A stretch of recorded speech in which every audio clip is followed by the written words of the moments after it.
Hey everybody, and welcome back to the channel. So today we're going to get right into it. I want to talk about Wattson and her updated changes to Season 9.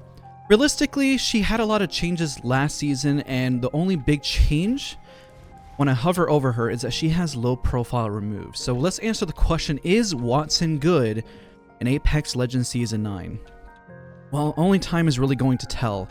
I've been playing her quite a bit. I've been playing a lot of the non-meta legends. I've been playing a lot of Loba, playing a lot of Wattson, a lot of characters that professional players may not touch, but I want to see if we can kind of change up the meta and discover something that might be really beneficial. So I've been going through Plat and Diamond as Loba. I'll hit probably Diamond in a couple days, but nonetheless, the talking points for today, let's start off with the first one. Is Wattson good for Season 8? Then we're going to talk about some stuff we've covered in a prior video, which is our Wattson guide. We're going to cover all the basics here in this video just to see what has changed and what's different. And what's different about this video, what I'm going to do is I'm going to go hop into the actual game itself and solo queue and showcase in real time how to fence. My KD, I don't really care about it too much. We'll go hop in, and even if we die rot of rip, doesn't matter. I want to really highlight the changes of Wattson, how you fence off different buildings. So again, one of the very basic things that I want to talk about that have changed is that if you take damage, your generator will heal you. And let me just take a little damage because of your Spark of Genius. So if I take damage, you will heal much faster around your generator than others because your passive ability that was changed in Season 8 also heals and restores your shield over time. This is a pretty big update. This is really, really strong in terms of making sure that whenever you get into a gunfight, make sure you put your generator down as well as having it there. But of course, be sure to communicate with your teammates, because even then you can throw grenades near the generator, as you can see. But if you do the opposite, they will be destroyed. Just a little note, sometimes this can be really, really buggy and very inconsistent. It really depends on your angles. So I just want to highlight that because you can do this, but even if you're a little further away, let me show you, ready? If you're a little further away, it should break, but just know that this is kind of finicky to say the least, and a little inconsistent. Whenever you're around this threshold, you do have the ability to throw some nades, but if you're a little further out and then you try to throw them, they will be destroyed. There you go. See, and that usually happens when you're in a gunfight and you move up just a little bit. So just know that you do have a little bit of leeway whenever you're throwing grenades near your ultimate. Now, again, it does take about 30 seconds every time you throw down a fence when you don't have your generator. Setting a fence. So nothing has really changed there. And you can still hold 2 accelerants that I have in my inventory, and make sure you pop an accelerant whenever you are trying to get your ultimate back. So those are kind of the basics there. You have the interception pylon. It can recharge your shield cells. Nothing really has changed there. You can hold more accelerants, which is great. And you have your passive heal whenever you take damage. Keep in mind, it is very, very slow.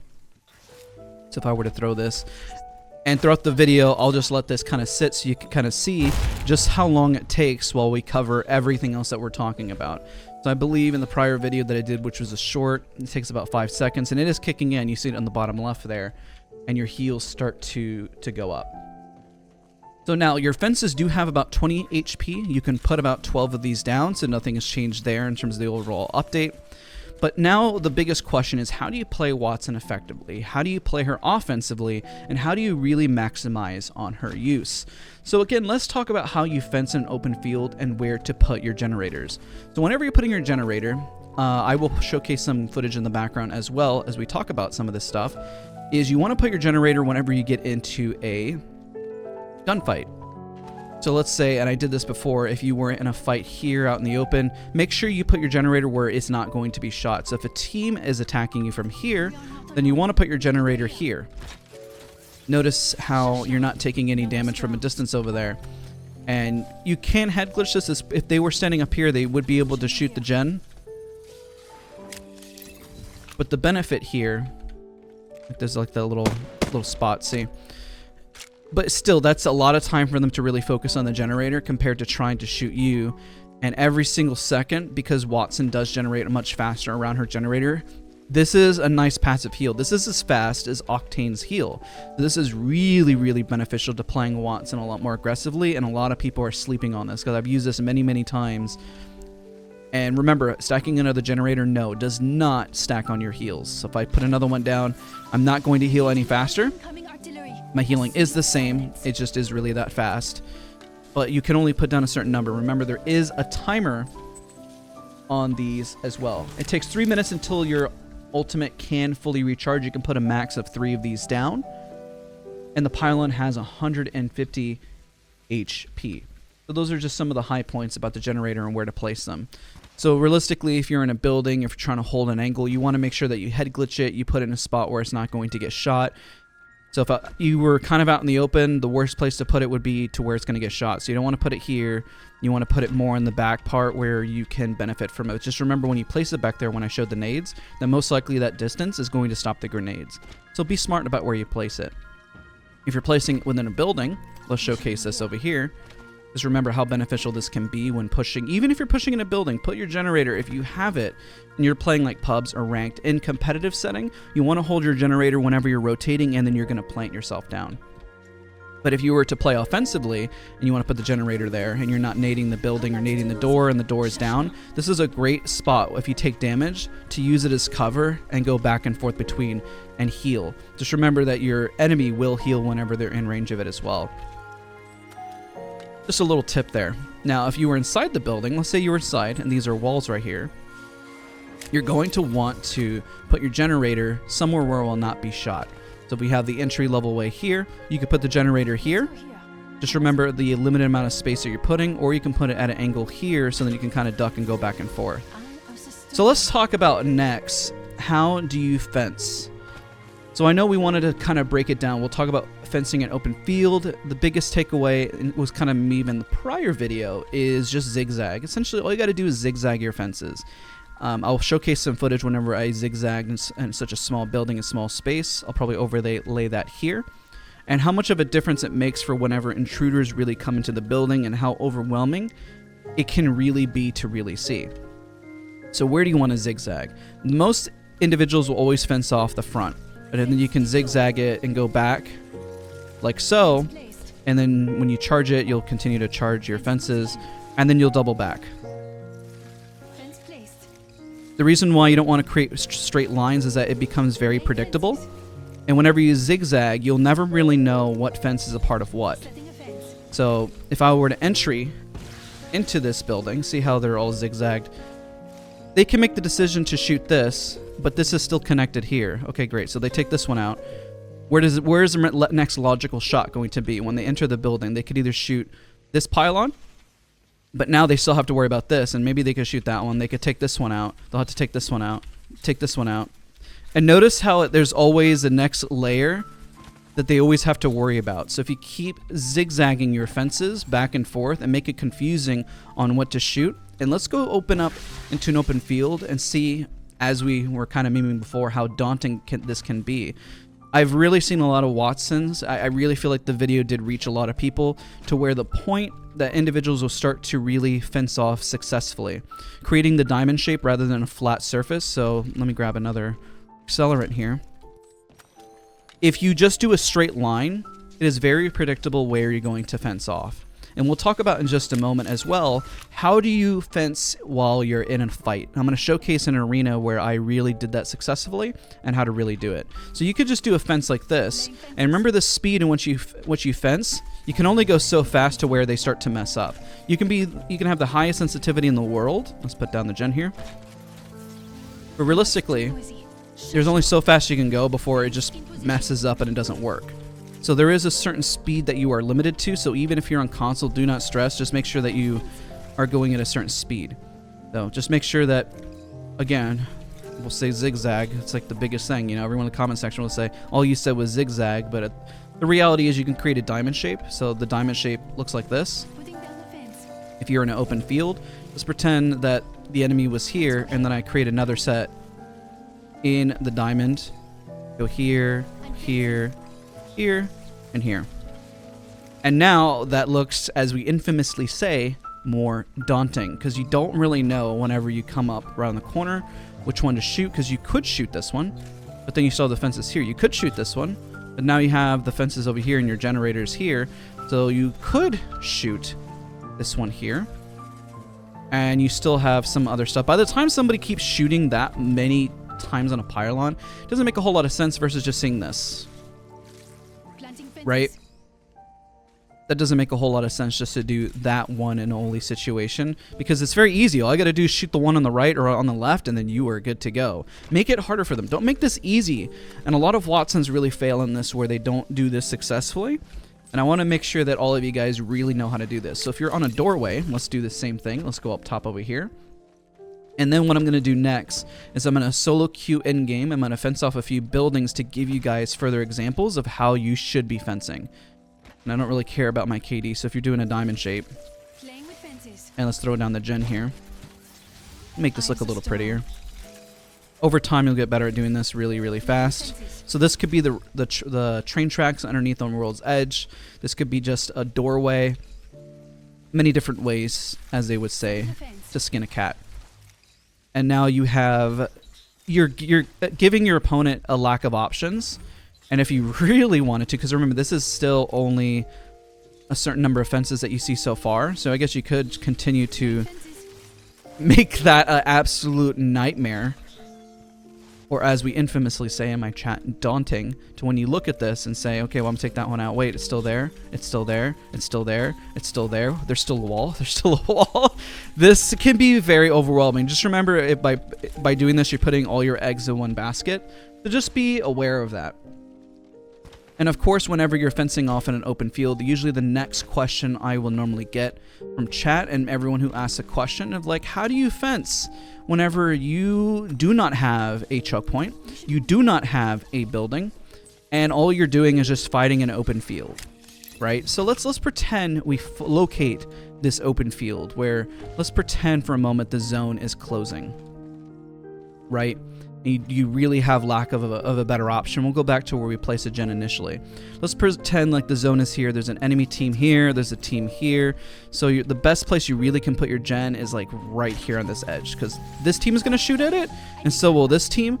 But at least you can fence and create yourself a little box, and then, as we infamously say, zigzag it, and then make a completely confusing.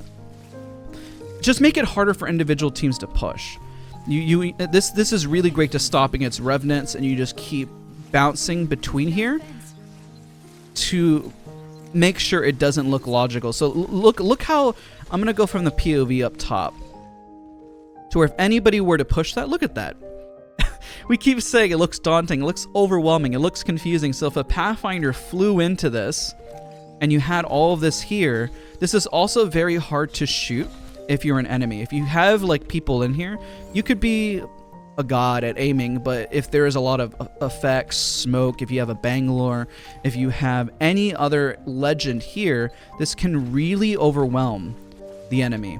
Now, things that counter Wattson, let's talk about some of the counters now that we understand how we're going to fence in an open field. Remember, you just create yourself a little box, okay? This applies anywhere and everywhere. And remember to always create those diamond shifts. And let's go grab another accelerant and we'll give a few examples here. I'm just going to tag this next section as examples. We'll do an example on the center ring over here. We'll do another example on the top of like one of these buildings over here. But let's just do some examples just to get you more accustomed to how you're going to fence. And then let's talk about the synergy with other legends and what counters. The biggest counter to Wattson while we're traversing over here is really going to be Gibraltar. And Gibraltar is not necessarily, he's really good, he's still around A to S tier, but he's not necessarily mandatory anymore. Remember, whenever you're creating these fences, the biggest no-no, a mistake, is to try to make them look too predictable like this. And I did this in my prior video. But this is too predictable. If somebody's crawling up and then they get at an angle and they manage to shoot one of these fences, that it's too easy. It's too easy to predict. So if you're trying to create a little diamond shape and try to make this as overwhelming as possible, you want to ping them. You can even shorten it if you like. And then start at another location here. And see how I am just pinging them back and forth and making one gigantic, overwhelming mess. And just be sure to count your numbers. So let me take a look at this from height and showcase this to you. Look at that. So even if somebody came up top and they found their little opening here, because like, okay, granted there's a little opening, right? And they were to take this out. Remember before, if there was just a line here, that they're pretty much free to attack. They would have to keep shooting things out, and that's your goal. And all you have to do is just back up a little bit and take a different angle and take a different fight, right? So then you have multiple pathways. Think of Wattson as a constant way to retreat, a constant way to create a distance and create a gap between you and your enemy. And the beauty behind this is that Wattson now has low profile has been removed, which is why Gibraltar was one of the biggest counters to her, and now that no longer exists, which is really, really good because this closes a gap between Gibraltar and Wattson a lot more, making the potential of Wattson to be a much better legend in competitive. I don't think we're going to see her in competitive right away, but I think if somebody plays Wattson really well and knows how to play her. Now remember, the downside of putting a gen here is that if you have the ultimate height up here, you can fence this. Let's pretend this doesn't exist and that you have the ultimate height. Well, how would you fence this? You know, you start to create the, as we always say, the infamous zigzags. And you can get creative with this, you know? Just keep the more the merrier, because it doesn't have to necessarily be this, and it could be if you want, and just bounce them. Now if we were to look at height, let's say if somebody did have height, how much more overwhelming that looks if somebody was jumping in on this. Even if they stopped here and they took this out, okay, shoot, I gotta take this out, I gotta take this out, this, and that already right there, 25 HP, 25, 50, 75, 100, that's what, you know, how much does this do when we shoot? 170, 76, I missed some bullets, I think it does a 225. That's half the mag already gone, and you have to really maximize on that. So if you're a Wattson as somebody's pushing a building, remember, if they utilize some ammo, that's ammo that they're not wasting and shooting at you. So if they come up and let's say they do a little bit, and then they have to reload because now they're half the mag. I mean, this is realistically, like, you can try to shoot 3 bullets. I think every single one of them does, let's see, 11 per shot, which means they have 25 HP, so it's going to take 3 shots. And you move up, and how much of the mag you're going to get rid of. And of course, with a wingman, if somebody were to shoot each of these, it would take 1 wingman shot per angle. Make sure whenever you use your angles, there's a lot of different spots, so you can get really creative to make sure whenever they're running up, you can make your fences much longer and more difficult to hit, because there is distance here. So if you were trying to make it as difficult as possible, creating the distance and gap to where they come up and they're looking for it, granted this is completely illogical, but just bear with me, knowing that the angle that they have to shoot, if this was on level playing field, of how far they have to go before they can actually hit it. So just remember those key things when playing Wattson and knowing what her counters are. So let's talk about some of the synergies, and then we'll talk about playing Wattson and fencing in an actual fight and where that is. So let's talk about some of the counters. Bloodhound is a counter because he can see all the fences whenever they're scanned. But the plus side, if you use a scan, an enemy does, and they see all those fences and they're confusing, that's where you want to trip up a Bloodhound, because everything gets picked up and you want it to look as overwhelming as possible, so it's not easy to identify you. So as a Bloodhound, you need to understand that they're going to really have to see where, when Bloodhound scans, how to approach a building. And if you're a Wattson, you understand the meta and how it works, well, there you go. Gibraltar, just to understand, his bubble, whenever you throw it, if you throw his bubble near a building, let's say if I were to approach this building and throw it here, and I throw it, any fences here get broken. This is why he was so good, is that he is such a counter to Wattson. And look how much of that space he creates to be able to just walk in with his arm shield if he had a Mastiff. And this is why it was such a hard counter before. Now that low profile is removed from Wattson, how much easier this is to counter, right? With Pathfinder, he can take an off angle, fly a different angle to counter Wattson. But the beauty, like we mentioned before, is that even if he takes height and there's lots of fences, make it hard for him to punch through. You have Lifeline. I mean, just picking up and fencing around when she uses her res is just going to be beneficial. For Wraith, when she throws her portal, you want to throw the fences on the opposite end if you're being chased or not. And that's where Wattson, you don't see a whole lot of Wattsons do that. I feel like they've forgotten because, you know, a lot of people don't play Wraith Wattson together. But if I were Wattson here, I would fence off, You can do the 3 just to make sure they're caught in it. If you're low on fences, you can just do simply the 2 like this. And then boom, when they come through it, you can either use it as an escape or use it to get in, whichever you prefer. And then boom, they should get hit by it. I'm a friendly, so that's why I didn't get hit by it. With Bangalore, the smokes are beneficial. If you already have the overwhelming amount of fences, and because their smoke is much thicker, you can throw these. Remember though, remember that this does counter her gen. So just make sure that if you need to shoot out the generator to have some synergy with Bangalore. Same thing with her ultimate. Otherwise, they counter each other as they're trying to play together, which is really difficult. Caustic, the barrels have good synergy with it, but except for his ultimate, when he throws it out, it does get countered by the Pylon. Mirage can be really good whenever you have all those fences up and then use this ult and you have nothing but confusing targets all around you. That can be quite beneficial itself. Now, those are more beneficial for pubs and ranked more than anything else.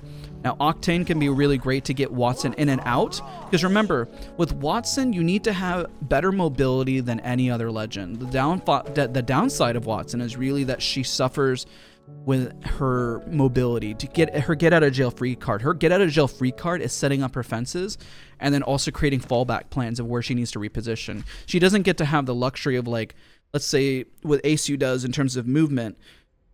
But if Asu were to play Wattson, he would definitely succeed more than anybody else, because at least he knows how to get out of a fight. But you lack the creativity that you would have with like a Wraith, because you can use this to, you know, take up a zip and then fly out and reposition. With a Wattson, you could do that.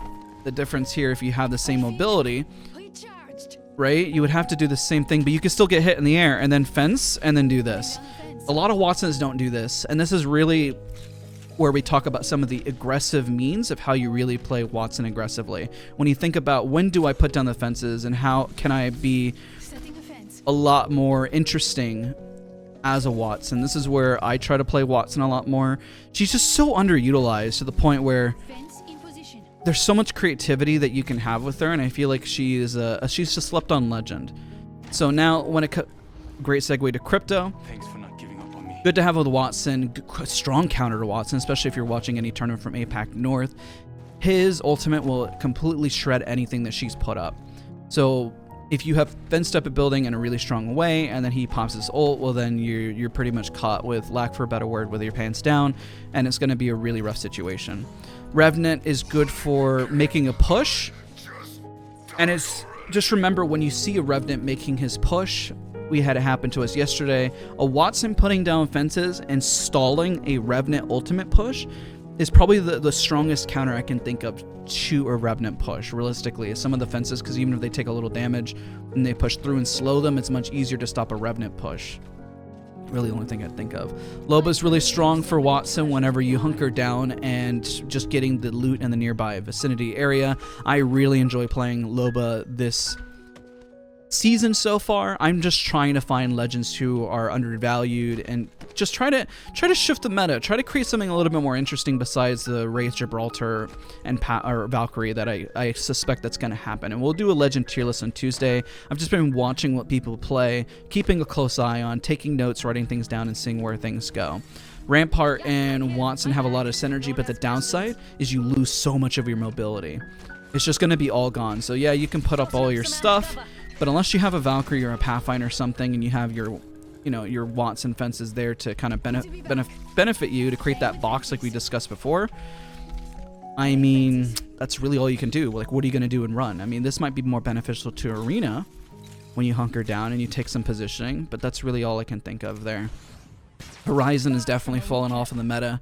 It was great for getting Wattson up in the air. She can definitely benefit from this. But because she's so slow going up now, there's so many other legends that provide her more utility. Whenever you're playing a Wattson, look at the comp and see how immobile or mobile that you are.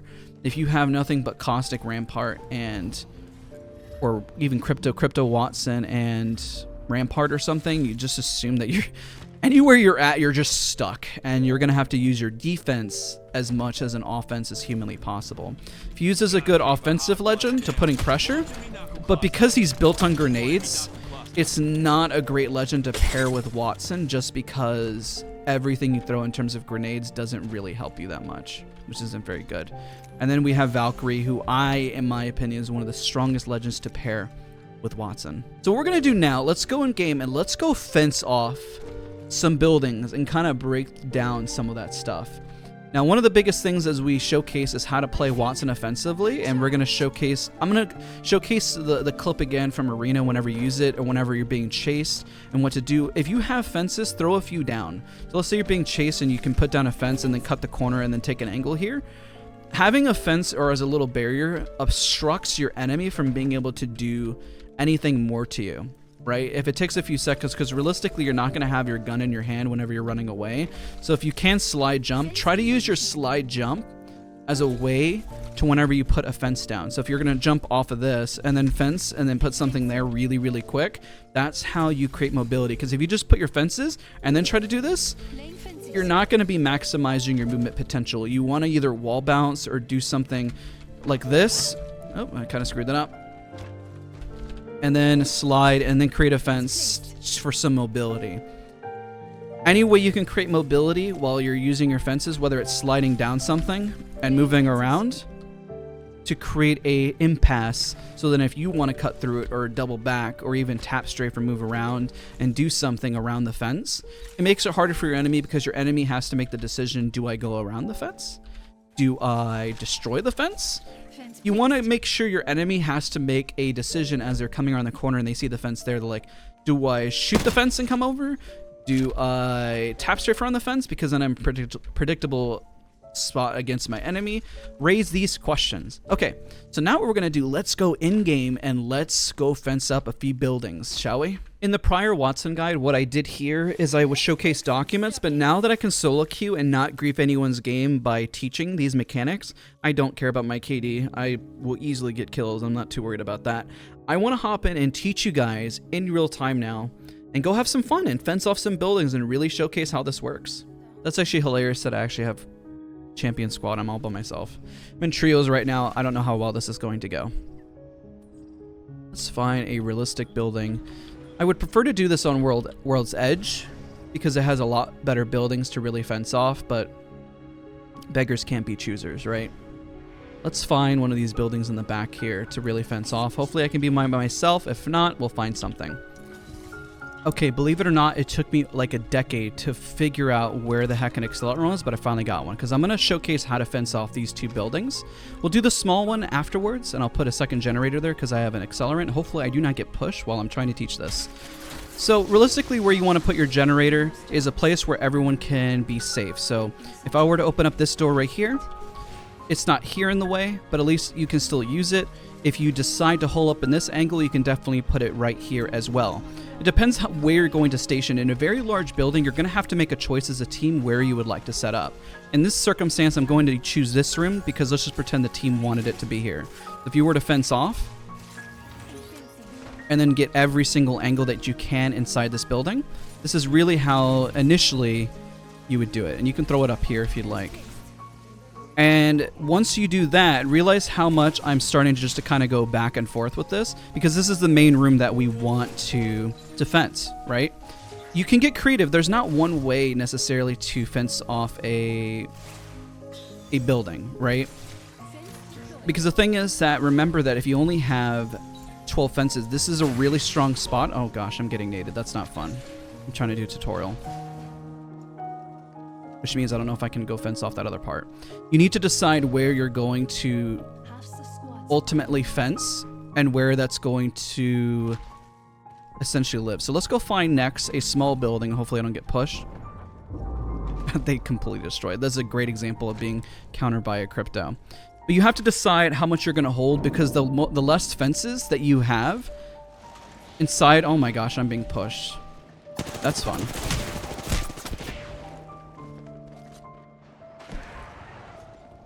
Alright, well, I think I'm dead. Alright. Let's queue back in. We'll try to do a small building, but you see where you have to make a choice as a team where you're going to go. I think they're testing out the game, but...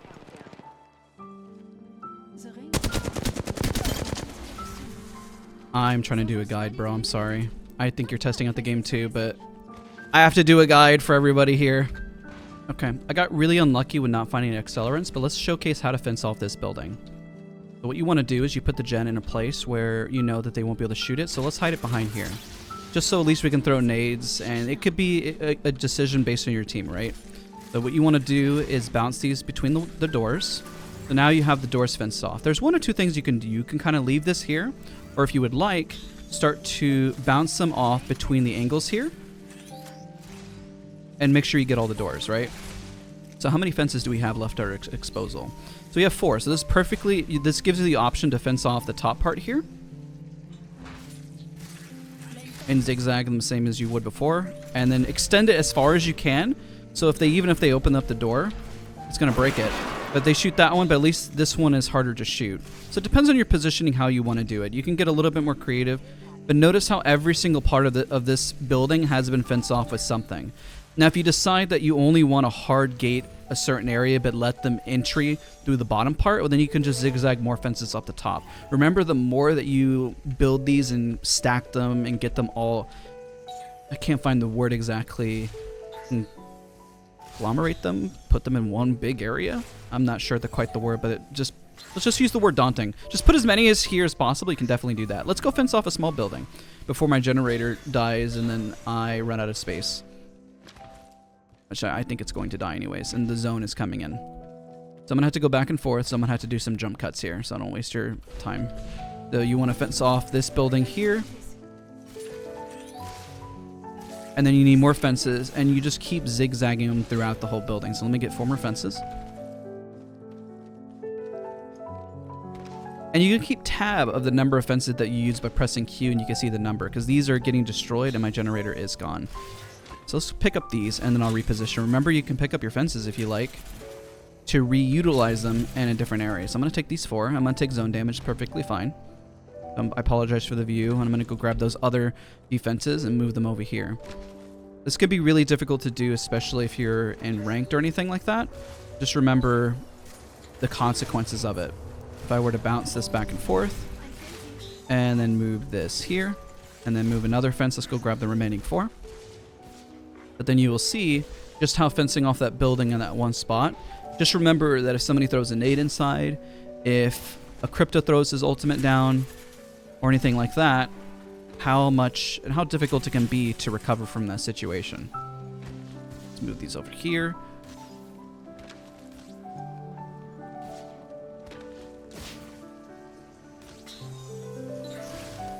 And you're going to have to find spots to where to let you to ping them back and forth. And there you go. Look how beautifully fenced this is inside. I mean, the only spot you're really giving them areas to breathe are realistically this spot right here. So I guess they could, once they destroy that, come over here, but then you'll be in the center. You could put your generator here instead. This is probably going to be the smartest angle to do it. And I'm about to die, so I'm going to use a med kit. But that's how you would fence it. You want to put as much pressure here. Realistically, I could do a little bit better and add like a double layer here.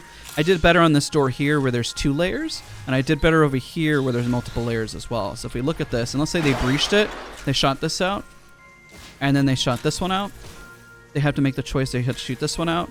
This is still in the way. They have to shoot that one out, that, or throw a nade, and then this doorway is still in the way.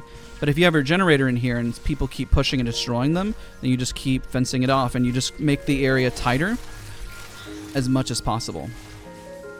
Okay, now let's wrap up and let's talk about how you play this defensively in a fight.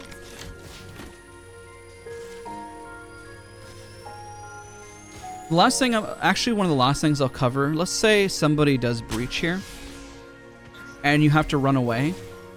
And you're running away from an enemy, the best thing you can do, I know we kind of highlighted it in the thing before, but if you're running away from an enemy and you want to hold an angle, is to make a little zigzag pattern. The reason why, if somebody's chasing you, and this is an enclosed space, they have to shoot this, or they have to shoot that, until they can get to you. And if they're shooting and you hear them shoot, you just cut the corner and just start shooting right back at them, making them hard stop at a decision of what they need to do to you, right? You're forcing a fight or encounter, which will be even smarter whenever you have these type of angles here, is to utilize this as much as possible, weird angles, to really make it a lot more difficult to hit. The only spot they really have a choice is to drop from above, but if they're pushing this angle right here, they can't actually shoot this until they cut this, but if you're right here in front of them, no, you know, at this angle, they're already exposed their whole body. So let's say they came around the corner and they have the choice of shooting this or this one, and you're on the left. Well, okay, they shot that, but you still have the fences here. Let's say we go right back. Oh no, I'm about to die. And this, we'll probably wrap up here, and this might be the end of the guide, because I'm pretty much dead. Yep. But I think you get the point. We fenced off multiple buildings. Just make sure to zigzag, to multi-layer, because you can multi-layer and you keep pushing them at different angles. Again, I really appreciate all of you guys for watching. Hopefully you found this video informative. I know it was super long, but I want all of you guys as Wattsons to really succeed on Season 9. Thank you guys so much again for watching, and I'll see you all in the next video.